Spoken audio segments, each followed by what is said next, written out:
Hey, Alee, how's it going? Hello. You're back. I will say that music is a vibe this It morning. it This is. is It my is. first time in the new format, and it's like so shiny.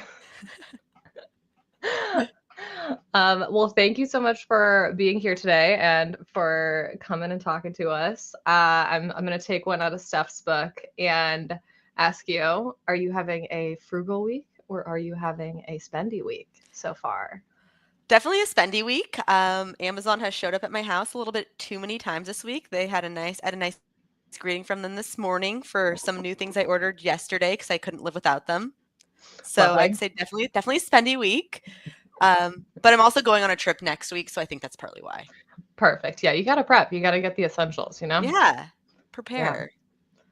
Yeah. I can't, I could go either way. We were talking a little bit in the pre-room. I had a little bit of drama this morning because Costco was trying to deliver me a couch, but I have not ordered a couch. So that could be very frugal. However, I didn't receive the couch, so I guess maybe neutral. But yeah, that's how my morning's going. I still can't believe you didn't ask more questions about this couch. I'm still curious of what it looked like, what couch it was. Costco has some great couches. I was stressing. I was stressing, man. It's too much for that time in the morning. Awesome. Well, thanks everybody. It looks like we've already got some folks in the chat saying hello. Allie, can we just give the people a quick 1 minute origin story, reminder of who you are and where you're from? Yes, so it it's been a while, everyone. So I am Alee Whitman, and I am a principal solutions architect in the tech innovation space at Amazon. And I actually just rejoined, so I'm what you call a boomerang. And prior to joining, I was a customer myself. I ran cloud enablement and optimization over at the Walt Disney Company as a senior staff product engineer, and it was such an amazing experience to sit on the other side and be a customer and really practice what I had been talking to customers about at AWS prior to leaving. And it is just a different experience to be able to see it from the other side and understand how do customers really think about FinOps in the cloud when they start to put it into practice. And before that, I was actually at Amazon working with Savannah under the optics team. Still, I think one of the best teams at Amazon and one of the most value add for a customer in this space. I got to work with so many different customers and figure out the best ways that we could help them optimize and run efficiently. And running efficiently doesn't always mean cutting cost. It can mean how can we make sure that they are um, meeting their goals in the FinOps practice space. Awesome. Awesome. Thanks, Allie. And that's all perfect. If you guys are new viewers or this is the first time that you guys are seeing us, welcome. This is the Keys to AWS Optimization, and this is a show where we share stories, concepts, and solutions that can help you optimize and unlock your spend on AWS. Allie has already given us a wonderful intro. My name is Savannah Judson. I am a senior FinOps success manager on the Optics team, as she's described. So excited to have you all with us today. And Allie, thanks so much for coming back and rejoining both Amazon and our show, I suppose. It's good to be back. I keep on in my head, guess who's back? And it keeps playing in my head. Yeah. Incredible. Um, so I know one of the things that I think about a lot, but we've definitely been reminiscing a bit as we prep for this and as we do some of the like pre-planning about what we're going to talk about is how much things have changed. We all know FinOps is kind of a newer industry and it's fairly scrappy, like we're all learning together. But can you just give us like a quick soundbite on like how long you have been, I guess, gone from Amazon, but not gone from the space, and like what's changed in that time? Yeah, so I'll even start it a little bit earlier than that too. So when I first joined Amazon, um, the easiest way to kind of mark my joining was about a month or two after I joined. I think it was a month or two after I joined. Hopefully, it wasn't later than that. I was around the time that savings plans came out. So savings plans were my first stint. It's kind of when you can think about that, and um, it was a really fun, exciting time. Left Amazon in March of 2022. Yes. And I have to even think about that now. It's just It feels like just yesterday. like it feels like I was only gone for 6 months. Yeah, And so when I left, there was no such thing as even cost optimization hub. There was no such thing as savings plan analyzer. Um, compute optimizer recommendations were just kind of kicking off. very different Very, very looking than they different. do now. There was just so many things that, you know, were what I would almost call in more of the scrappier area. Like think about one of my, and I always have to bring these in. So near and dear always to my heart is the cloud intelligence and the Kudos dashboards. And those were just kicking off open source. We had our 3 core dashboards, and we were still scrappily going around trying to get customers the tools and resources they needed to be able to enable them. Now you have an option to one click it, and Yuri and the rest of the team have taken it to having so many different dashboards that customers can use for all different types of their use cases, not just based ones anymore. Yeah. Yeah, it seems like every time I go on that page, there's more stuff and more different ways to look at it, and just always growing. It's really always growing. And I got pinged by someone like, hey, would you mind presenting to a customer on the cloud intelligence dashboards? I was like, give me another month because I need to get back up to speed on how much great innovation has happened there and what all has changed, because I've seen it from the customer side, but I'm still getting back up to speed of what's happening internally, and I can't wait to get my hands back onto them, but trying to ramp up still. Yep. Oh yeah. I think it's constant. At least for me, the tools are new too. We have this funny thing called reInvent every year, where we get a bunch of new tools to play with and a bunch of new launches to make sense of. And I think like that's one of the things that keeps it interesting and probably keeps the people like us who are a little bit maybe more excited to learn new stuff and play with stuff that we're not super familiar with all the time, engaged and in the space. So Yes, and speaking of playing with tools, playing with everything, everyone here, you should have a demo account. Have an account, and Savannah and I yes. were just talking about this. I don't call mine demo. She has a demo one, but everyone have one that you can just get scrappy on. You can be able to test out new things that come in a low stakes environment, but it is 100% needed because there's so many services that come out that aren't even always FinOps based that you might just want to dabble in because it will help you better understand what it's going to look like from a FinOps perspective too. Absolutely. And depending on like what your access looks like, if you're internal to AWS, like that could be an Isengard account.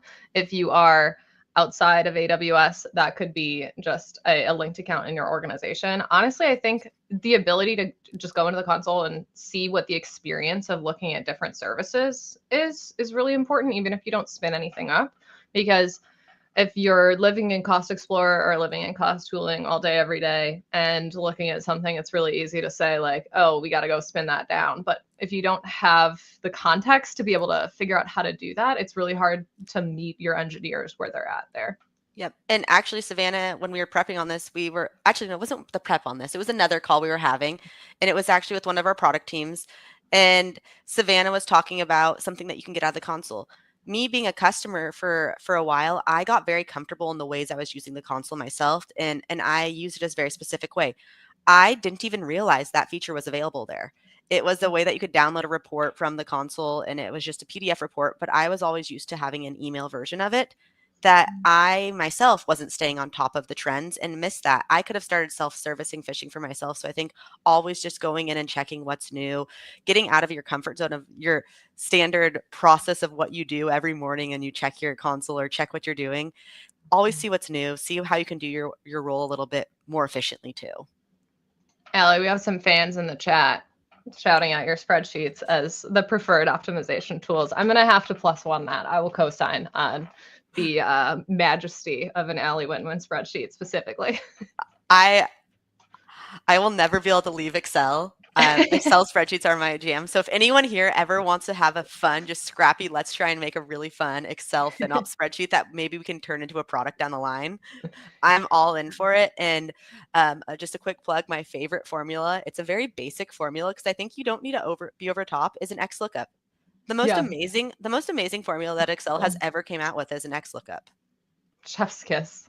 Seriously.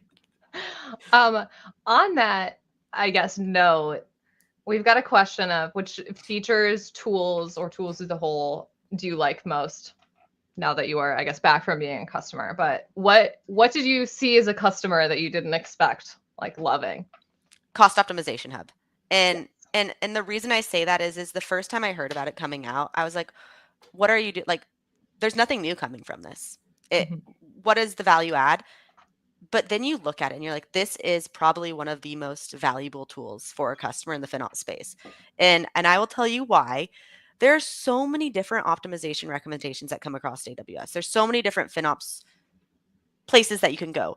Cost Optimization Hub centralizes that all. It's one feed connection. So now as a customer, I didn't have to stay on top of all the latest launches and set up my new data pipelines.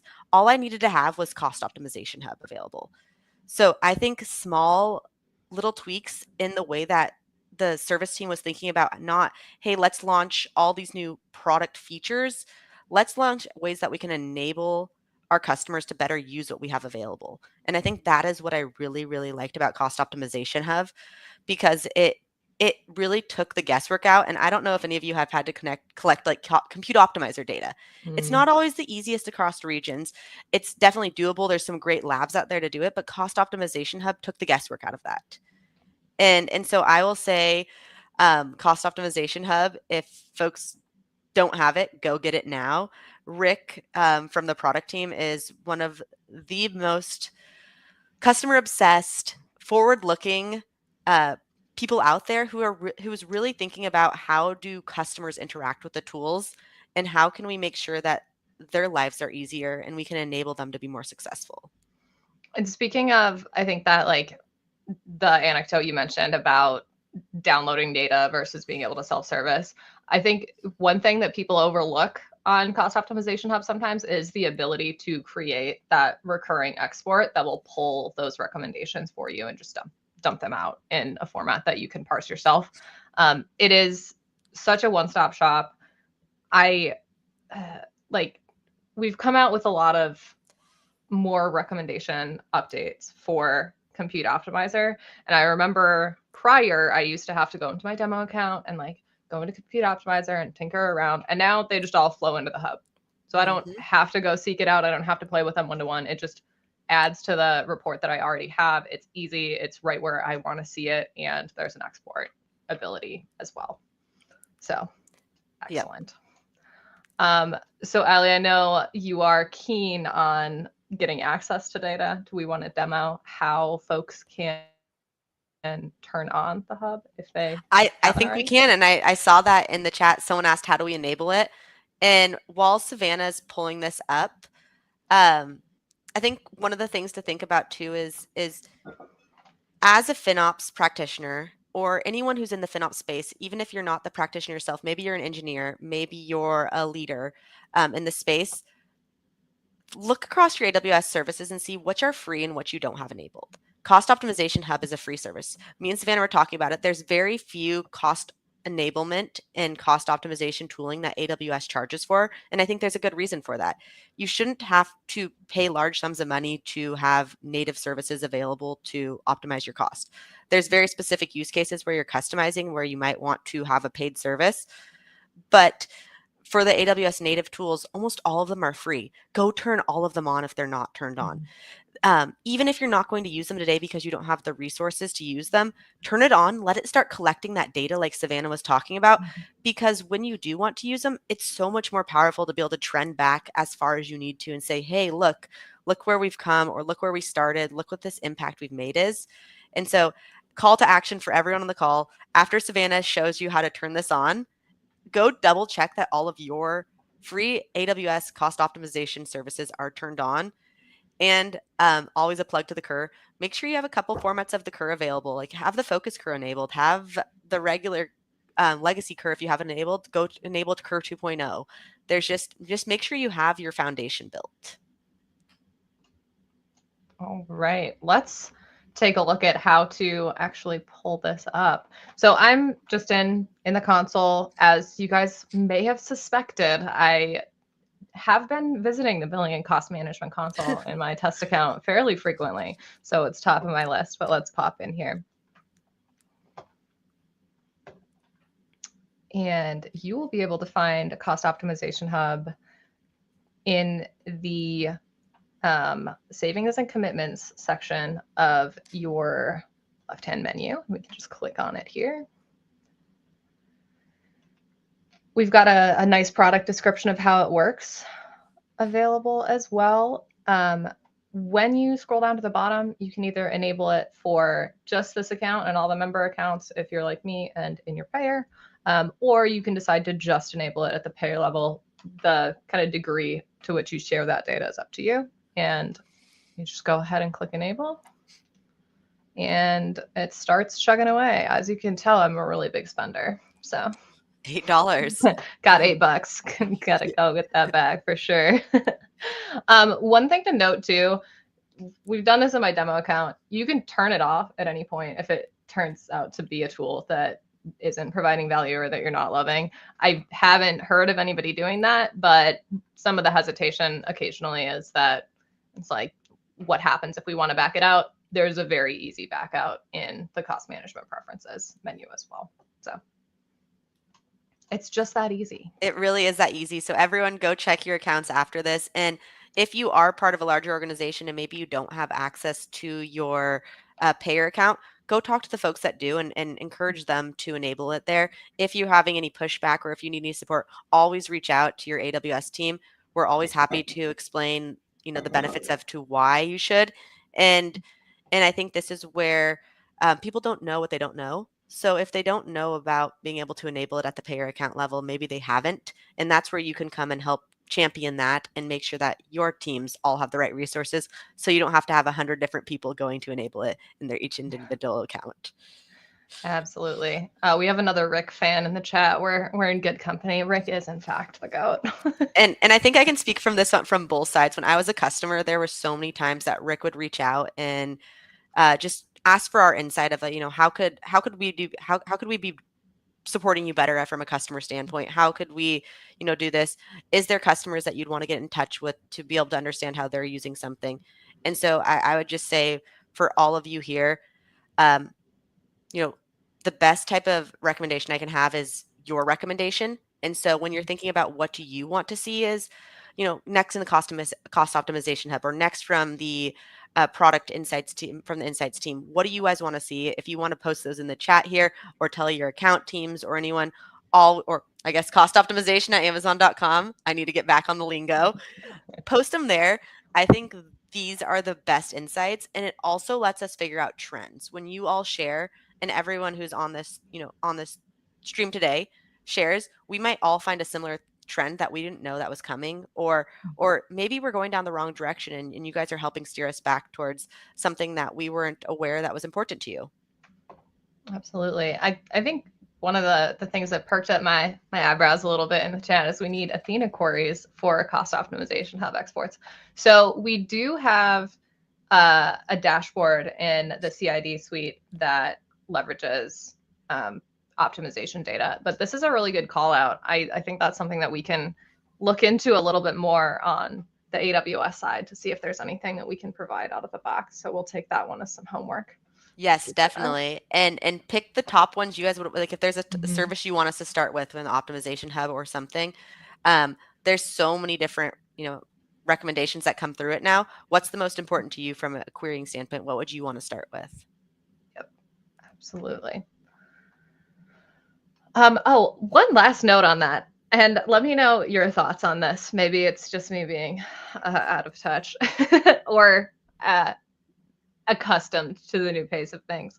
I feel like the launch velocity of these new features, like how quickly we're getting new things in the cost tooling, has gotten significantly faster in the past couple of years. Alee, is that something that you agree with or dissent to? I agree with 100% because before coming on here, it's like, I'm going to just do a little quick history and let's look at launches. The amount of pages I had to get through from when I left, I sat there, I was like, wow, all right, I feel a lot older than I am now. I feel like in launch years, I've been gone for like 50 years. It's been so many, and I think you guys have seen it at reInvent. As a customer, I think even just seeing the amount of cost optimization sessions at reInvent. So when I was at reInvent at Amazon in 2021, uh, there were cost optimization sessions, there were FinOps sessions, but I wouldn't say there was a lot of them. And you look at reInvent now, and there is a whole track that goes deep into all the different areas that they're working on, talking about all the different launches and all the different amazing tools out there. And I think that just also speaks volumes to the change in the launch velocity too. FinOps has gone from being more of a scrappy one-off to a true product. True product. It I is a love true that. No, product. that's so real. That's so true, especially with the FinOps Foundation as well. Like, I don't know, I still feel like it's a small industry sometimes, but maybe that's just because I've been in it for a while and I like know everyone's name. But I think it's a small industry in that, like, it's a very close-knit industry, Mhm. and I think, like, FinOps X, for example, the first year it went, there was a couple hundred people there. Now it's Mhm. thousands, and it's huge, but it still feels close-knit, and I Mhm. think that's just because of the FinOps space, but I will say that the FinOps industry stretches beyond it. In my new role, I am doing more than FinOps. I'm in the tech innovation space, and the FinOps Foundation, I think I reference it, not the foundation itself, but just the foundation you build in FinOps and how you approach problem solving, how you approach just the space. I use it every day. And I think about, like, okay, first, how do I get scrappy? How do I then scale? How do I make sure I'm doing it delivering value efficiently and using people's, resources and time in the best way that will scale down the road, not just get the task done. Absolutely. So I know we've got a lot of viewers at like different points in their career and usually have, I would say, a mix of folks who are already in the FinOps space and folks who are on the engineering side and just kind of getting interested in it or sometimes being tasked with a part of it. So I guess my question to you is, how would you recommend that folks go through establishing themselves if they are stepping into one of these roles or if they're dabbling in FinOps for the first time? I would say the first thing to do if you're dabbling in it is figure out where within FinOps you're interested in. It has grown so wide now. You have folks from the FinOps space who are maybe more engineer focused. You have folks from the FinOps space who might be more finance focused. FinOps is a large practice. You can't know everything within it. Like, there's so many times I'll ping Savannah for a question because she knows an area better than I do, or I think it's like figuring out where within FinOps space you're interested in and starting there, and just becoming an expert in that space. So maybe you want to start with just one tool. Like, for example, I'll just keep using Cost Optimization Hub. Maybe you want to focus on compute optimizer recommendations there and just really truly understand those, understand the process and how to optimize with them, and become known for that in your organization. Hey, if anyone has questions on compute optimizer, I'm the person to go to. You've now established yourself as a SME. You've been able to figure out, as a champion there, who uses those services, and then you can learn from them and you can slowly start to build out your practice areas. But start small, start in an area where you understand it, because I think we all can be generalists, but in the FinOps space, as you're joining, it really helps to get your point of reference and to figure out kind of, hey, I can immediately go into a conversation and add value because I know this area so well. Absolutely. And I would say, like, when I think about FinOps, and I think we get this question a lot of like, should we come from finance and learn the engineering part, or should we come from engineering and learn the finance part? And the answer is both, either possibly, depending on where your experience lies. But draw on the experience that you have. If you're not as familiar with AWS services, but you are familiar with organizational structure or taxonomy and building taxonomy around a structure, start there. Recommend a tagging strategy. Dive into some of the like squishier pieces of the puzzle and really kind of dig in and see what you can do, or put some recommendations together for maybe some of those like less technical, less optimization focused pieces that are still so critical to making sure that the entire shop runs, you know?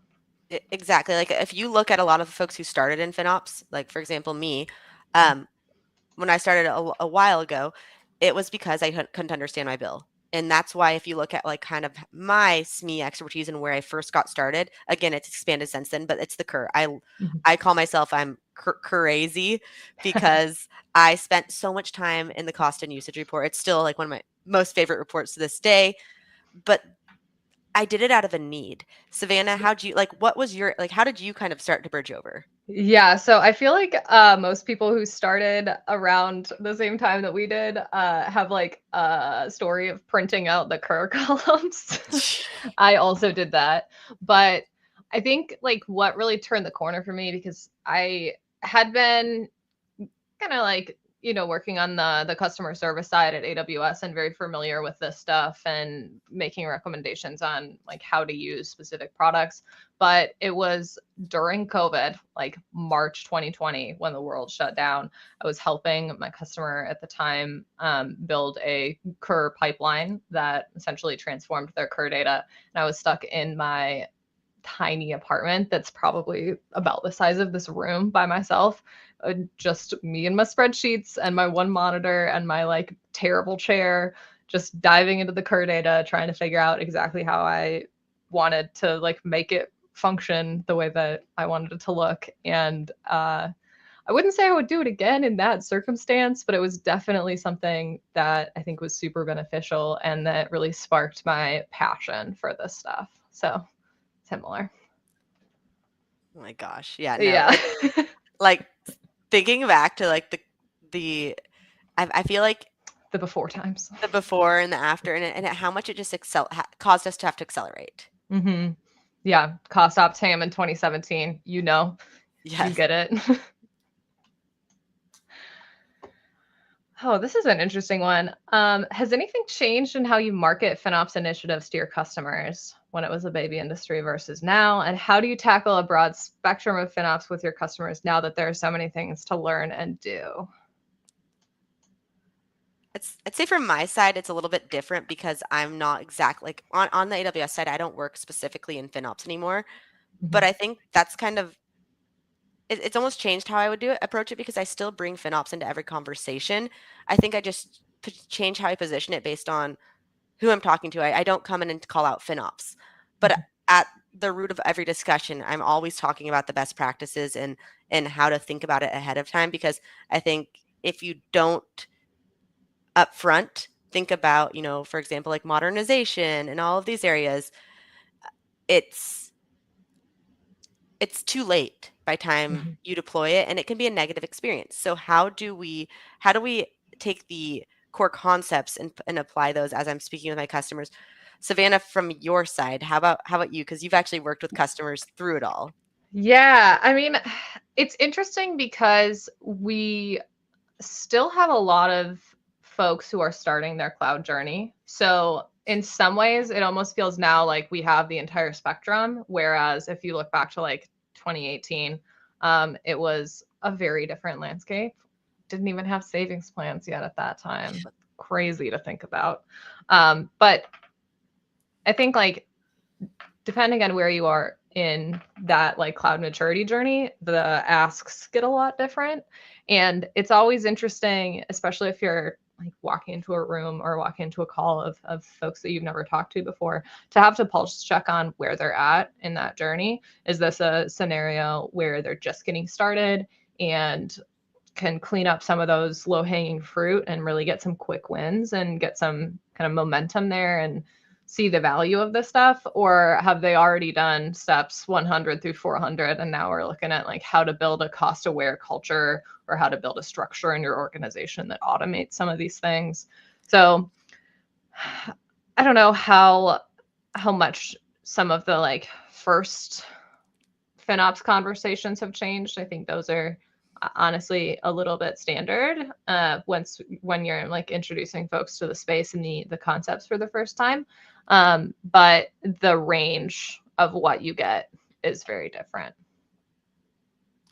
Yeah. Yeah. And I think it's going to continue to like with Gen AI coming more into the Oh space yeah. too. Like I think if we talk about this, if you ask the same question next year, it's going to be crazy probably how much innovate, how much innovation, how many things have changed. Also the way folks do FinOps at a mature level will probably Mhm. scale significantly just because we're seeing that take off. Absolutely. Absolutely. New services to look at, new pricing concepts to learn as well. Always more. Yeah, they're seeing yeah, Gen AI services for cost allocation now and just optimization. I think that's going to be an untapped, but you also don't want to block innovation on it too. So it's the happy medium of how do you run those services efficiently. Yeah, how do you build an understanding of what they're costing you and whether or not it's like efficient in the way that you want it to be for sure. Yes. Big question. Hard problem, but it's good to have hard problems because I would rather have an interesting problem that gets me somewhere than the alternative. Awesome. So I guess drawing on your time as a customer, we've talked a little bit about some of the things that you'd recommend folks do in terms of like tooling enablement. Is there any lesson learned about kind of how you approach uh, work that is potentially looking very overwhelming when you first step into the role that you'd like to share? Yeah, I'd say like so when I first got started as a customer, I think the first thing I did was you don't want to assume anything. And I think that's most important because if you think about FinOps, we're effectively coming in and telling people how they're running their environment has some opportunities. I don't want to say problems because I think we always want to spin it as a positive. Mhm. And so if you come in and you start just jumping into the problems or the opportunities that you're finding, you're going to not have the trust with the teams. And so before I even took the role that I actually that I accepted in my previous role, when I was a customer, I actually reached out to some of the folks that I had known there and said, "Hey, I'm thinking about taking this role. Do you think I would be a good fit for it? I'd be directly working with your teams. I want to make sure that I have your support before I jump in and accept this because it's important that you have the team support. If you don't know folks, it's totally okay. You still can jump in. But I think what you're trying to do is just build that foundation and understanding and trust with the folks that you're going to be working with. So I worked really hard at the beginning to build out that trust, build out the connections, not focus on what I wanted them to do, but focus on what I could help them with. So I would reach out to all these different teams and say, "Hey, I just wanted to like check in and see how you do your processes. Can I shadow? Can I understand?" And pick up on the areas that was making life hard for them. And I started to just trend those out. And after about a month of doing that, I went to them and said, "Hey, I have some quick wins. Again, use your superpower. Use the areas that you have that well, and you can come into a room and speak confidently on it, even when you just are still learning." And so I was able to go to a lot of these teams that became my big support system and give them little nuggets of optimization that made them look awesome, were very low effort and low risk. And Mhm. by doing so, I one was able to first understand them, second, earn their trust, and third, make them look great to their leadership. If you can make them look great, anyone at your organization look good to your leadership, you're doing your job well. It's not about what you can do, it's what you can help elevate them do. And their success will trickle down to you as well, but you want them to shine and that they will then become your champion. Absolutely. Building those bridges is so key.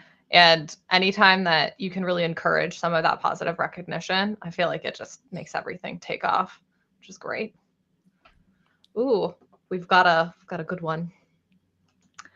Alee, your presentation at FinOps X in 2023 covering the differences between savings, spend reduction, and cost avoidance was great. Can you explain the differences again? I would love to hear this. I think this goes back to everyone is always at a different stage of their journey and maturity. And the reason this came about is when I was a customer, we had a huge savings initiative where we had a CEO down initiative that we need to cut cost and save money.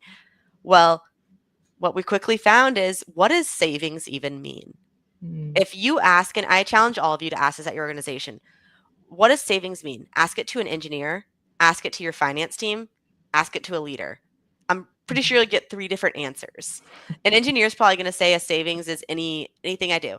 A finance person, and this is where I really had to learn it, is Uh, a savings to our finance teams, at least my organization, was anything below our budget because we were only budgeted to spend a certain amount of money. So if you were saving, but it was above that, if you were lowering your cost, but it was above the budget, Mm. you weren't actually getting any of your cash in hand. So savings really is the easiest way to think about it, at least at my organization. Again, yours might be different, or my old organization was cash in hand. You should be able to walk away with that cash and have it. If it's above your budget, you're reducing your costs, but you don't have any cash in your hand after. There was no cash to begin with there. You were already over. And then the best of them all is a cost avoidance. What better way to have more cash in your hand and to not have to worry about any of this is to never spend that to begin with. So you can think of cost avoidance as anything proactive that you're doing to optimize before that cost is even incurred. Absolutely. I think it's super critical to define these things within your organization too, because as you mentioned, like we can talk about things very differently between companies, between cultures, et cetera. So making sure that we have an understanding of like how to measure these impacts and how to think about them. Cost avoidance is honestly, I think, one of the harder ones to message sometimes, because if you like have developed enough hygiene to know that you have to clean something up or to spin something down, and you can prevent those costs from ever occurring, that's great, but they never hit the bill to begin with. So how are we going to kind of spin that to show the work and to show the value? Yep. And I Yep. love someone's comment about getting a free couch from Costco as an example of future cost avoidance. It definitely is. Although I will say your time is also a cost. Yeah. And Savannah's time trying to figure out the cost after, because I have a feeling Costco would have came back for that. Actually, Costco has great customer service. Maybe Probably. they wouldn't. But no, I think this is the key thing. And I challenge you guys to do it beyond just, a savings, a spend reduction or cost reduction, and a cost avoidance. Put it with all your different terms, especially, uh, especially Gen AI terms, especially any terms that you guys are working with the different teams that you think that your leaders will question. Mhm. Just have a quick cheat sheet of, hey, here's what we mean when we're talking about it. If you mean something different, let us know. And I will say too, like these terms could have slightly different flavors depending on which service or which initiative you're looking at, and who you're talking to, right? Like if we think about modernizing or migrating to Graviton, like that can mean very different things to different people. And some may see it as a cost avoidance, and some may see it as a technical optimization that just happens to have an impact on cost. So make sure that that's being clearly communicated and kind of the end-to-end value there is being told in a way that your audience will receive well. I I mean, the word migration just right there. I had someone actually at my old. I will not name names on this, but someone actually told me migration is only when you're moving onto the cloud. It's not when you're moving across services. And I was like, that's helpful for me to understand that that's how you approach it. So I had to Mm-hmm. change the way I talk to them, but I never thought about that because I think Mm-hmm. about like when you're migrating from, to Graviton, that's a migration. Or And region to region even. yeah, and they're calling that an optimization or a modernization. And and Interesting. and I again, everyone has their own flavor. Mm-hmm. It's just how can you make sure you understand it, and when you're talking you say this is how I think about it and this is what Yeah, it means to me. And and and, and it just helps set that context of everyone starts with the same understanding, even if you don't mean it the same way, you have that cheat sheet to fall back on. absolutely. The other one that I think we see a lot, effectiveness of spend in cloud. This also I think requires a little bit of quantification occasionally, because I've seen folks do this at like different levels of their organization depending on how granular their cost allocation is. So if we think about unit cost at like a EC2 wide level across everything, and we're just looking at like perhaps exactly what is shown in the CID in terms of your EC2 normalized usage cost, that's one level of spend effectiveness. But if we can split it down by business unit or by product, like that gets you a little bit more granular. So it's important to think about what you're trying to achieve, I feel, with some of those. Yep. Thoughts No, on that, or any I, creative things you've seen people do there? I feel like sometimes I'm like, how did you even think of this? That's awesome. I think this is where it's like get really creative in your organization too and figure out what resonates with it, like the unit cost metrics and things such as that. Um, that's actually a really like going back to when you're first getting started, metrics and quick little areas of thinking like that are a really great way to become known. Mm-hmm. And so if you have a way to find a few metrics, don't do too many because you'll get analysis paralysis. But if you can come in and just start to think about like, hey, I found these metrics that one align with our business, that two align with the FinOps priorities, and start showing them. I think that's going to help you, one, figure out what effectiveness in the cloud is and figure out what it means to resonate with your teams. But two, you now become known as the person who helped curate and helped develop these. And those metrics will start to be the foundation of your leadership's reporting of how you're doing effectively. It gives you something to have a consistent conversation with. So I really like that effectiveness in the cloud view. Mm-hmm. Absolutely. Ooh, we've got another interesting one that I think is close to both of our hearts. How do you use the well-architected framework in your organization? Cost optimization is one of the pillars. Do you also apply the other pillars in practice? I think you have to apply all the pillars in practice. And security is always the most important. Mm-hmm. And this is actually where another untapped area within optimization is security. And I don't mean you should get into the security space, but I mean the security teams should become your best friends. They have their job that they have to do. The security team is, and if you ask AWS, security is always the number one priority. Like it comes first over a new feature, over anything. Security has to come first, as it should in your organization. If you're not secure, it's detrimental to your You're in business. for trouble. Yes, it's detrimental to your business. And so if you think about the security aspect of it, though, if you understand how your teams think, what tools they're using, do you know how much data they are getting? There's so much optimization data in there. So if you Ye can old cloud trail. oh yes, It's yield, cloud watching. trail, any types of monitoring agents and things such of that on that. There's so much powerful data that they're doing that if you understand the other pillars, and Mhm. you don't need to be an expert in them, but understand how your organization thinks about it. Because again, every organization is slightly different. So yes, the cost optimization pillar is the most important in my opinion, because that was the space I was in. But to your organization, it's probably security, or it's probably, another area within it. Understand how your organization checks for those. Talk to the folks who are running and your counterparts in those spaces and figure out how you can kind of embed with them and understand their processes, their practices, and how you might be able to layer cost optimization on top of that. So, for example, a great example of this is end of life. End of life is an Haha. activity that every customer has impacted by. There's always end of life. There's a cost impact to some versions of end of life, but there's Mhm. always a security impact to end of life. So your Mhm. security teams are already on top of this. They already should be aware of it. But how can you maybe say, hey, as we're doing this, could we add another optimization or efficiency pillar in place on it? Yes, it doesn't become a security concern until a little bit later, but if we're proactive, we're also going to be able to save X amount of dollars. And so Yep. being able to understand your organization's practices of the other pillars will help you be more effective in your role.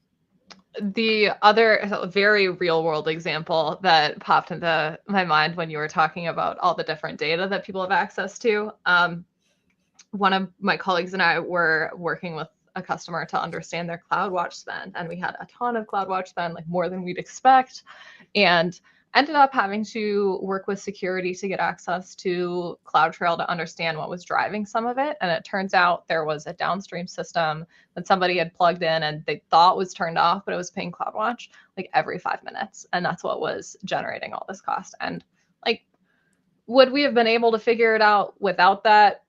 Probably, but it would have taken us so much longer. And our security friends just took a peek and we're like, "Yep, that's what's going on," and we were able to get it resolved so quickly. So Oh my they're gosh. they're there. That's again, Mhm. find those little like it all started with the data. You probably saw Mhm. costs starting to increase. You saw something there. Go talk to those different This one. teams. Oh, yes. This one especially. Yeah. Yes. Again, you have a lot of Mhm. data at your fingertips that have the cost associated. Cost is a conversation starter. It Mhm. it really brings it in. So if you're able to understand like, hey, that CloudWatch metrics API, why is it so expensive?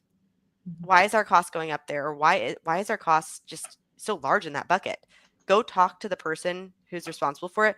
And that's where you can come in and help add some best practices, but also figure out if there's a better way to get that information to your teams that they're trying to get.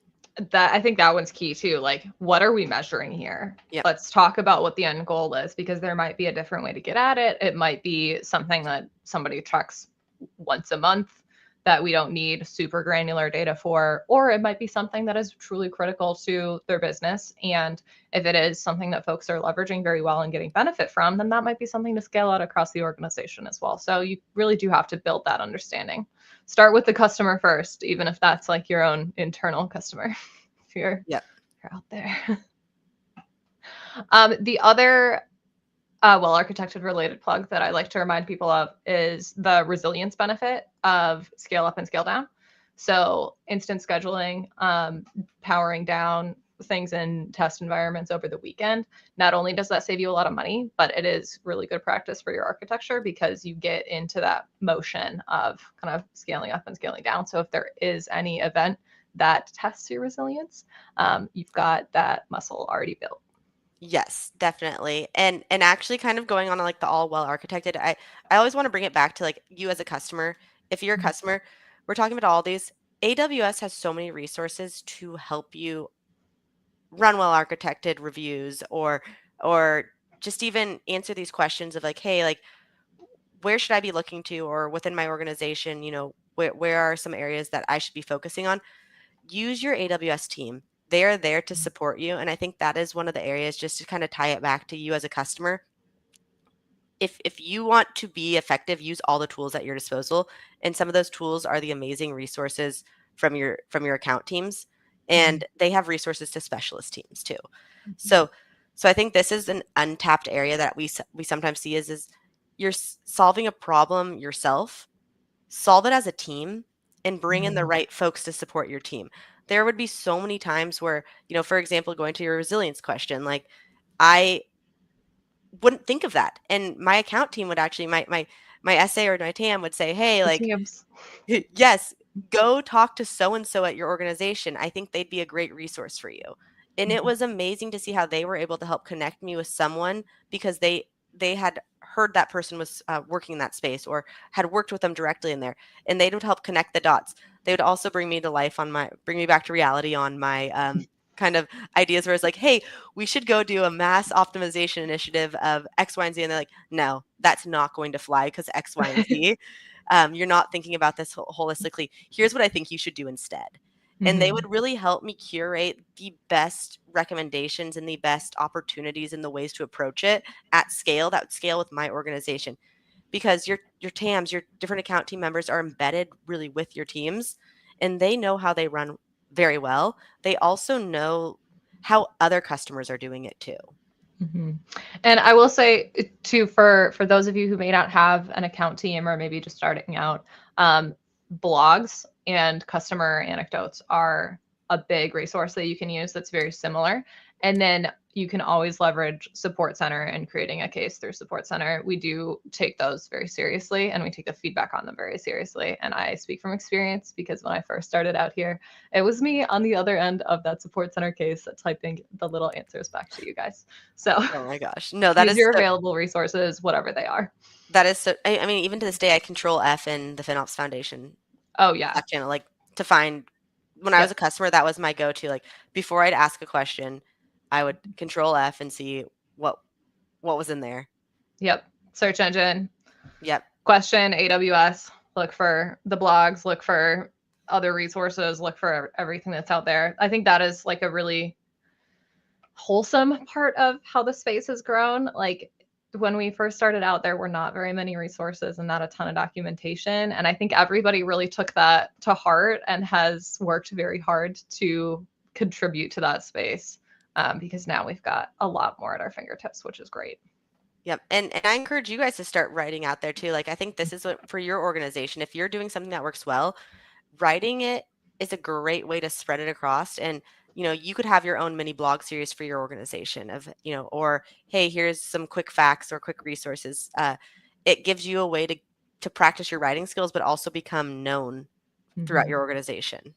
Oh, absolutely. And I don't know, this is maybe the Amazon of me talking, but I feel like the process of writing it down and like communicating it clearly always really helps me like really sort everything out in my head. Or maybe I've just written a lot of docs over the time that I've been here and now I'm bought in. Oh my gosh. Jeez. All right, we're coming up to the top of the hour, but we've got some good questions in the chat. This is always a fun one. Is there a specific service that you enjoy optimizing the most? Yes. But I would say, so I think I'm always going to default back to S3 because I just think S3 is one of my favorite services to get started with, because no matter who you're talking to, everyone is almost always using some form of S3 because it's data is your foundation. Data is you'll hear it with Gen AI, data is your differentiator. Well, where does data sit? S3. And so I think S3 is a great way to start. But I will say, being as a customer, I think, yes, S3 lifecycle Lifecycle rules. rules. And if you don't want to mess around with that S3 lifecycle, just turn on intelligent tiering. Yeah. There's so many just quick wins that you can do there. But I would say the one thing that shocked me the most as a customer is how many folks don't want to do the services that optimize this, start with the services that I thought they'd want to optimize first. Oh, Like really? EC2 was always the last one people wanted to talk about. And the reason why this is, if you're running at a larger organization, you're typically in a containerized environment, and you might have some central teams who are putting the guidance on that, or it might be more shared infrastructure across it. Yeah. They wanted to look at the optimization of services that they had complete control over. So we found a Got lot you. of areas within like DynamoDB or Kinesis Streams and things like that, where that one team fully owned and managed that service area that in their environment. And so it was a lot easier for them to do that because they had full accountability of it. And so I Yeah. think that was one of the areas that shocked me the most, is just because I think it's easy, or I think it's a starting out as, kind of a simple, a lot of data, a lot of areas to tell the story, doesn't mean it's the right optimization. So see what your teams are thinking about and start there. Yeah. My mind immediately went to like savings plans. And I was like, what do you mean you don't want to buy a savings plan? Or like you don't want to optimize your EC2 by even So looking at that. see, I don't see savings. That's the I different don't see part of that. savings plans. I don't see savings plans as a service optimization, though. I see it as a pricing model optimization. Yeah, that's fair. That's true. And that's how, and at my old organization, that's how we would think about it. Savings plans were a pricing model organization. Engineers need to understand what we have from a savings plan perspective, but they're not accountable for purchasing it or optimizing it. That would be me doing that behind the scenes and making sure they're aware. And I just would keep it coverage consistent. So yes, I would say pricing models and all of that are probably my favorite because I had full control over it. But it also is risky because if a team changed how they run, you could be trying to figure out different strategies very quickly. Scrambling. But savings plans. Yeah. And if you haven't checked out Savings Plans Analyzer too on the console, please check that out, guys. Shout out Mary. We love you, yes. Mary. Great launch.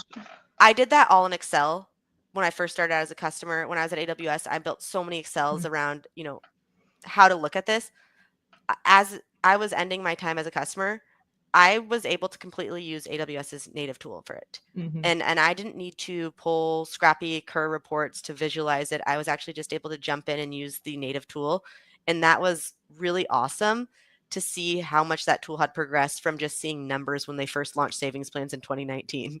Oh yeah, full circle moment if we think back to that fateful day in 2019 when all of that stuff went live in console. I remember the amount of questions that we got about what tooling is going to be available, what do we have, can we get these recommendations at like a XYZ level, and we didn't have all of that built out initially, so it was a lot of Excel and a lot of reactively figuring out like what's going to be the best way to model these things for customers and help them understand.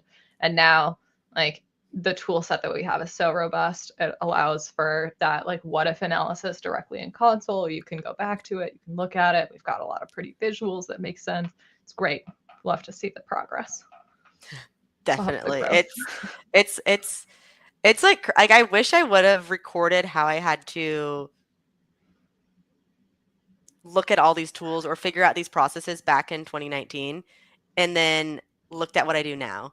I It would think it was, I'm forgetting whether or not we actually pulled it up or not, but a while back on an episode, I think Alex, Steph, and I looked at like a Cost Explorer screenshot from like when we first launched Cost Explorer, like way back before we even worked at AWS. And we were like, what is this? This is yeah, so different. Crazy. it well, I mean, if you think about like savings plans, when you used to go purchase your savings plans, there was no visualization of it really. It was just Mm-hmm. numbers there, and you're purchasing millions of dollars worth of things, Mm-hmm. commitments, and you're. I remember sitting there clicking, and I was like, "Do I click the button? Do I click the button? Did I get it right? Did I get it right?" This is terrifying because it's so easy to mess up, and now they Yeah. have the resources there and the guardrails up and the Mm-hmm. tools as a customer to say, okay, visually I see, I'm confident, I know I'm doing this right now. Yeah. I cannot count. I'm sure you're probably in the same bucket. I cannot count the number of calls that I've sat on with a customer. Like when I was their support on the AWS side of just being like, okay, I know how to do it, but can you just chaperone while I make this purchase because it's big and scary. Which is so Kari fair, and by the Amber, way. they literally, I think they're part of our optics AWS team that got to work with me when I was a customer. I would ping them and say, hey, purchased these. Can you double check they look okay on your end? Because I Yep. was just always so afraid I did something wrong, even though I worked at AWS before and Mhm. I knew it. It's just so large and so easy to click, add an extra zero or click the wrong button, or did I get the terms and everything right that I was trying to do? Mhm. Yeah. Yeah. Again, shout out support. We're always happy to help. I will take as many of those calls as customers need to make sure that everybody's feeling Yes. confident about it. Okay. I have one last thing as a customer Shout that out. I want to Hurry say up. that everyone should be doing.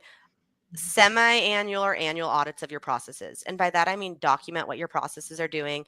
Make sure everyone on your teams know how you're doing your processes. So for example, data collection, what tools you have enabled, how you guys process any of your optimization data.